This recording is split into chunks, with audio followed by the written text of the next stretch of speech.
Playing in the NFL is hard, but there is a serious argument to be made that being a successful head coach in the league is an even steeper challenge.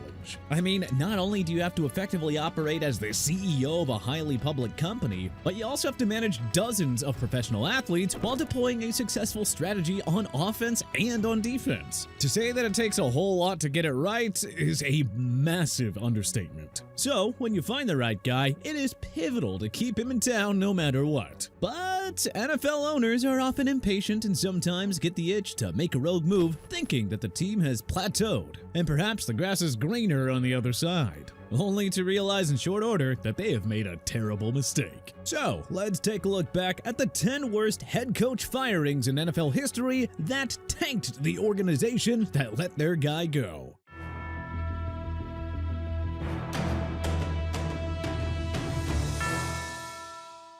Bill Belichick, Cleveland Browns / Baltimore Ravens. Man, it's kind of funny how history rewrites itself. Aside from the whole UNC mess, today Bill Belichick is widely regarded as one of the greatest coaches in NFL history. In the 2000s, he became a 6-time Super Bowl champ and a feared mastermind that made opposing coaches overthink every last decision that they made. He was essentially the hooded overlord of football's modern dynasty. But back in Cleveland in the mid-90s, he was just that guy that the Browns handed a pink slip to. Belichick took over a dysfunctional Browns team in 1991, and while his approach wasn't warm and fuzzy, it was effective at turning things around. The Browns went 11-5 in 1994 and won a playoff game, their only postseason win since the 1980s. But by 1995, the walls were closing in. Modell announced that he was moving the franchise to Baltimore, chaos swallowed the season, and Belichick was a casualty in the process. Hey, who knows? Maybe if they brought BB along for the ride, they would have been the 2000s dynasty, not the Patriots. George Allen, Washington Redskins. If you were to make a list of the most innovative minds in NFL history, George Allen would be somewhere near the top. Thus, his exit from Washington in 1977 is one of those classic "what were they thinking" moments. In his 7 seasons in Washington, he went 67-30-1, made the playoffs 5 times, and never had a losing season. Plus, he won the NFC title in 1972. He built the Over-the-Hill Gang, a roster of savvy veterans who outsmarted younger teams every Sunday, and he revolutionized just how special teams were coached and valued. Allen was obsessed with preparation, film study, substitutions, clock control, all things that are pretty normal now because, well, he made them normal. Allen reportedly turned down a 4-year, $1 million contract extension because he didn't like ownership's new demands, and the team promptly showed him the door. Jeez, imagine firing a guy who had literally never had a losing season and then replacing him with one of his favorite players in Jack Pardee. Brutal. Washington ended up sinking into 3 years of pure mediocrity under Pardee with an even 500 record during his tenure, and they never hit that same height that they did with Allen until years later when Joe Gibbs was brought into the fold. Marty Schottenheimer, San Diego Chargers. Oh, this one still stings, even 18 years later. Marty Schottenheimer went 14-2 with the 2006 Chargers, the best regular season record in franchise history. LaDainian Tomlinson won MVP, Philip Rivers had taken the baton from Drew Brees, and then some, and quite frankly, the team was loaded across the board. Then came that playoff loss to New England, and within a few weeks, Marty was fired over front office tension with GM AJ Smith. Seriously, I want you to think about that. A 14-2 coach shown the door because of office politics. Yeah, sure, that playoff loss was a factor, but even the stated reason was philosophical differences, which, let's be real, just translates to ego collision. And ownership picked the wrong side. People criticized his 5-13 playoff record, but man, postseason heartbreak does not make a coach bad. Especially not when the team continued to suffer untimely injuries. It just makes him unlucky. The Chargers didn't fire a head coach. They fired a culture that prioritized accountability over flash. And honestly, fans have ownership to blame for never fully capitalizing on all that mid-2000s talent and bringing home a Super Bowl like many had expected them to. George Seifert, San Francisco 49ers. If you want a coaching tenure that basically reads like perfection, well, Seifert delivers. He turned around the San Francisco 49ers in 1989, posting a remarkable 98-30 regular season record over 8 seasons. He won 2 Super Bowls and had the best winning percentage in the league at his departure. But then came 1996, where the 49ers ended up going 12-4, but were eliminated in the divisional round again by the Green Bay Packers. However, instead of another shot at building on that success, Seifert was quickly ushered out. His resignation or firing, depending on how honestly you look at it, came because of ownership led by Eddie DeBartolo Jr., which had unrealistic expectations that went far beyond regular season season domination. Oh no, they wanted to win the Super Bowl each and every year.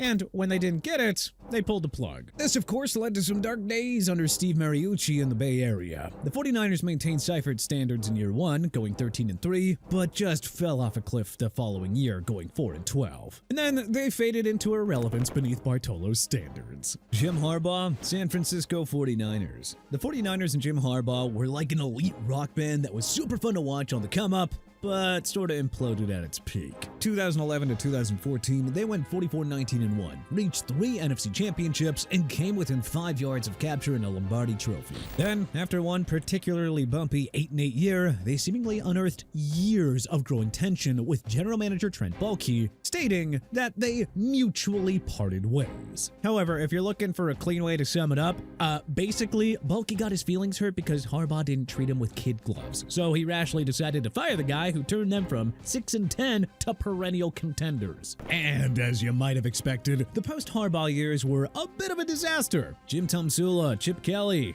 both gone within a single season, putting up a 7-25 record, which, well, that's pretty dang bad. The 49ers wouldn't stabilize again until Kyle Shanahan arrived in 2017, which, unsurprisingly, coincided with Baalke's unceremonious departure from the organization. I understand that Harbaugh's intensity definitely wore people out, but that is the cost of greatness. He built that defense's identity, amplifying the swagger of studs like Patrick Willis and Navarro Bowman. When the dust settled, it was clear as day that Harbaugh was the straw that stirred the drink out in the Bay Area. And based on that success that he had turning around the University of Michigan, and, well, now the Los Angeles Chargers, I think it's safe to say that Baalke was completely misguided in giving Harbaugh a pink slip. Mike Vrabel, Tennessee Titans. You know, it's kind of rare for a coach to be proven right this quickly. Although, this was one that everyone sort of saw the writing on the wall for. When the Titans fired Mike Vrabel in January of 2024, ownership said that the team needed a new direction. Well, that new direction has been a nosedive. Brian Callahan went 4-19 before being canned this October, and Tennessee has scored just 83 points through 6 games. Meanwhile, Vrabel took a year off from head coaching to do some consulting work, and has since taken the job in New England with his old team, the Patriots. And, well, so far, so good. Yep, the same team that just went 4-13 last year is now sitting at 5-2 partway through the 2025 season and has a hilarious 31-13 thumping of the Titans to its name. Had to feel good for Vrabel to win over his old squad after the way that ownership tried to throw him under the bus. What's crazy is that he's bringing a very similar impact to New England that he did when he got over to Tennessee. He's rebuilt the defense, put an unproven quarterback in a position to succeed, and has the whole locker room buying in. And what's wild is just how obvious this outcome felt. Vrabel was 4-45 in Tennessee with 3 playoff trips and a 2021 Coach of the Year trophy. The roster regressed because of personnel misses, not coaching. And yet, ownership blamed the voice instead of the roster. Now Vrabel is thriving in Foxborough while the Titans are back in interim mode. All because they hastily showed one of the best culture builders in the game, the door. Marvin Lewis, Cincinnati Bengals. Before Marvin Lewis arrived in 2003, the Bengals were the NFL's punchline year in and year out. They were known as a franchise allergic to stability and addicted to mediocrity. But Lewis managed to do more than just change the team on the field. Oh no, their identity evolved under his leadership. Over 16 seasons, Lewis went 131, 122, and 3, and took Cincinnati to the postseason 7 times. That is not small potatoes when you consider that the Bengals hadn't had a winning season in over a decade before he showed up. But after the 2018 campaign, ownership decided that it was time to move on. Translation, they were tired of losing in the wildcard round. Yeah, sure, Lewis never won a playoff game, but hey, he built a legitimate culture with next to no help from ownership. He had to navigate minimal free agent spending, a revolving door of coordinators, and a notoriously old-school front office that barely believed in scouting innovation. When Lewis left, the Bengals got exactly what they asked for, a reset. Unfortunately, that reset meant a 2-year stretch of absolute irrelevance before one Joe Burrow came to town. Mike Shanahan, Washington Redskins. If you were making a Mount Rushmore of bad NFL owners, then Dan Snyder would be carved right in the middle. I mean, few people in football history have burned through more competent personnel than Snyder. And Mike Shanahan, widely regarded as one of the best coaching minds in NFL history, was one of his biggest casualties. When Shanahan took over in Washington back in 2010, the franchise was already a full-blown fixer-upper. Years of Dan Snyder meddling had left the roster top-heavy, the locker room fractured, and the fan base numb to disappointment. It wasn't exactly the kind of place that a two-time Super Bowl champion could walk into and just did silly win. But Shanahan wasn't looking for a quick fix. He was trying to rebuild a culture. But Shanahan quietly did what he always did. Find talent where nobody else was looking. A 6th-round pick named Alfred Morris became a 1,600-yard rusher in 2012, and that very same year, Washington had drafted Robert Griffin III and went 10-6, winning the NFC East for the first time in over a decade. It felt like a corner had finally been turned. But then came the injuries and the interference. RG3's knee exploded in that playoff loss, and Snyder, instead of letting his coach manage the recovery, turned the situation into a circus. By the end of 2013, the relationship between owner and coach had completely unraveled, forcing Shanahan out of town and Washington back into the cellar. Jimmy Johnson, Dallas Cowboys. This is the gold standard of disastrous divorces. 2 Super Bowl titles, back-to-back, a complete franchise turnaround from 1-15 laughingstock to a full-blown dynasty. And yet somehow it still ended at the head coach walking away because the owner, one Jerry Jones, just couldn't share credit. When Jimmy Johnson arrived in Dallas in 1989, the Cowboys were broken. The roster was depleted, culture was non-existent, and Tom Landry's long shadow still hung over everything. Johnson tore it all down and rebuilt it through the draft. By 1993, Dallas was a juggernaut, faster, tougher, and better than anyone else in the league. Then came the ego war. Jerry Jones started taking public credit for the team's rise, calling himself the architect. Meanwhile, Johnson pushed back, and just weeks after winning a second straight Lombardi, the two split. Jones tried to spin it as mutual, but it was anything but. Sure, the Cowboys won another Super Bowl the next year under Barry Switzer, but let's be real, that was still Jimmy's team. Roster, the culture, the discipline, that was all Johnson. And after that brief echo of success, the dynasty fizzled, and Dallas just has never been the same ever since.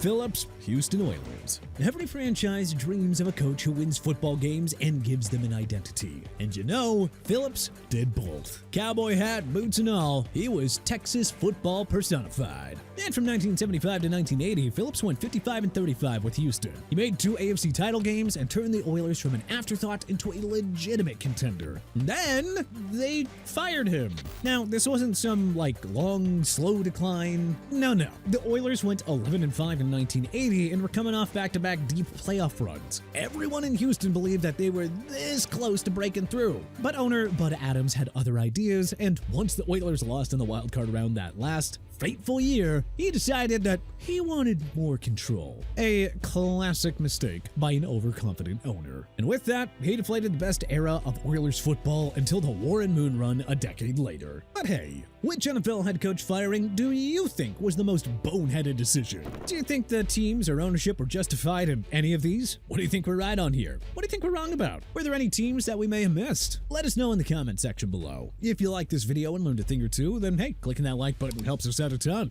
And we really appreciate it. If this is your first time coming around to TPS though, then subscribing is a great idea because we put out videos like this every single day. But as always, thanks for watching, and we'll see you guys next time.